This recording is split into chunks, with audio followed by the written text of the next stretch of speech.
Study bye SNS में स्वागत है। जैसा कि आपको क्वेश्चन की सीरीज मिल रही है और हम एक एक विषय को बहुत ही गहराई से पढ़ा रहे हैं और उतना ही पढ़ा रहे जिससे क्वेश्चन पुटअप होता है। दोस्तों, आप अगर मेरी सारी वीडियो चेकआउट करेंगे तो आपका बिहार लाइब्रेरियन का एग्जाम जरूर क्रैक हो जाएगा। दोस्तों, आप विश्वास माने, 100% मैं आपका गारंटी लेती हूँ दोस्तों। और आप सारी वीडियो चेकआउट करें शुरू से लेकर लास्ट तक।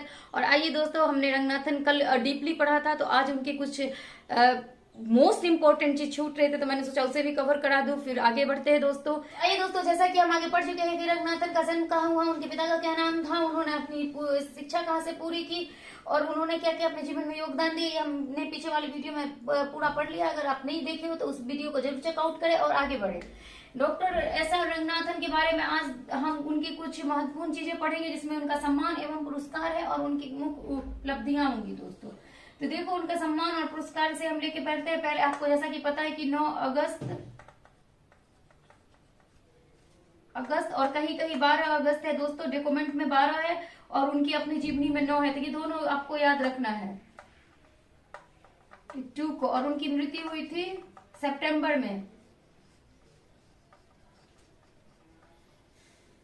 1972 में। ये राजा राम मोहन राय लाइब्रेरी फाउंडेशन की स्थापना का भी दिन है, लेकिन उसमें 22 मार्च है और ये 27 सितंबर है। तो 9 अगस्त 1892 में 1892 में उनका जन्म हुआ था। 27 सितंबर 1972 में इनकी मृत्यु हुई थी। 1972 राजा राम मोहन राय लाइब्रेरी फाउंडेशन की स्थापना का भी वर्ष है और रंगनाथन की मृत्यु का वो 22 मार्च को हुआ था और उसकी स्थापना के जस्ट कुछ दिनों बाद रंगनाथन की मृत्यु हो गई थी दोस्तों। तो आप ऐसे विषय याद रख सकते हैं। अब इनके सम्मान और पुरस्कार पे जो क्वेश्चन पुटअप किए जाते हैं, ये मोस्ट इंपोर्टेंट है। इसमें से एक क्वेश्चन पुटअप होना निश्चित है दोस्तों। 19 मैं ऐसा सिक्वेंस से लगाई हूँ कि इसलिए आपको याद करने में सुविधा हो। तो आइए दोस्तों देखते हैं। 1965 में इनको राव साहब की उपाधि दी गई थी, ये सम्मान स्वरूप दिया गया था दोस्तों।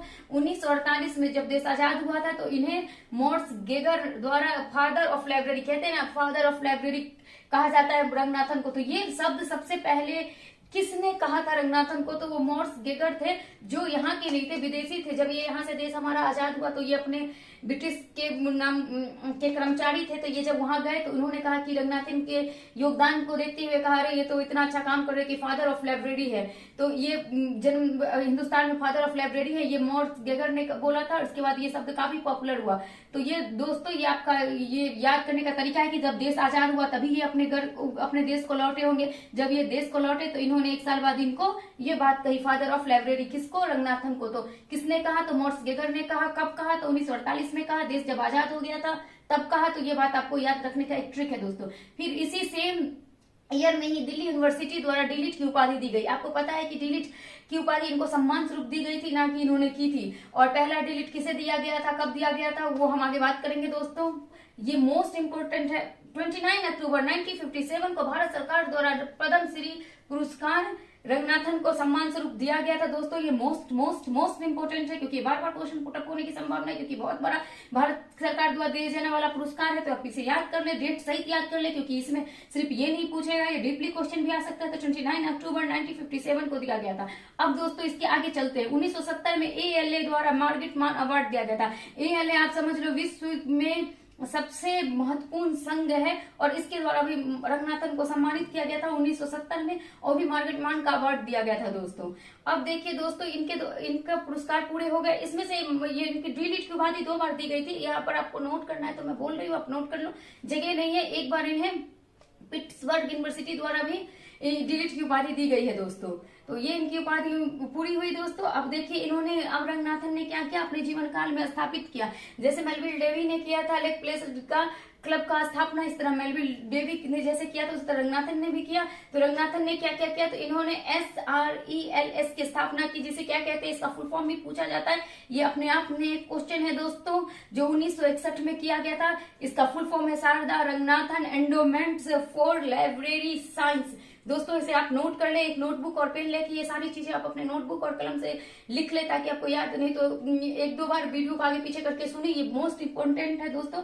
फिर इन्होंने एक DRTC की स्थापना की रंगनाथन ने। देखे जो मैंने सीक्वेंस से लगाया, 1961 में शारदा रंगनाथन एंडोमेंट की स्थापना हुई थी और 1962 में डॉक्यूमेंटेशन रिसर्च सेंटर की स्थापना की थी। किसने की थी? तो डॉक्टर एस आर रंगनाथन ने की थी। तो ये मैंने सीक्वेंस इसलिए लगाया क्योंकि कभी कभी पूछ देता है कि पहले रंगनाथन ने शारदा एंडोमेंट की स्थापना की या डीआरटीसी की। तो इसके लिए पहले शारदा की, शारदा किनका नाम था? इनकी वाइफ का नाम था। किस वाइफ का नाम था? तो सेकंड वाइफ का नाम था। इनके द्वारा अभी जितने भी कॉपीराइट्स इनके बुक के हैं सब इन्हीं के पास है।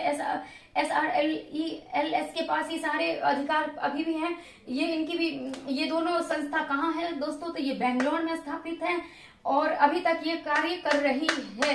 तो ये आपका मोस्ट इम्पोर्टेंट चीज शायद आपको समझ में आ गया होगा दोस्तों। उम्मीद है कि आज का विषय आपको पसंद आया होगा। आप मेरे सारे वीडियो चेकआउट करें शुरू से लास्ट तक। उसमें कुछ महत्वपूर्ण क्वेश्चन बैंक है जो आपको बनाने चाहिए, उसमें उसका आंसर भी दिया हुआ है। आप अपने दोस्तों में इसको ज्यादा से ज्यादा शेयर करें, लाइक करें और दूसरों की भी मदद करें। थैंक यू दोस्तों।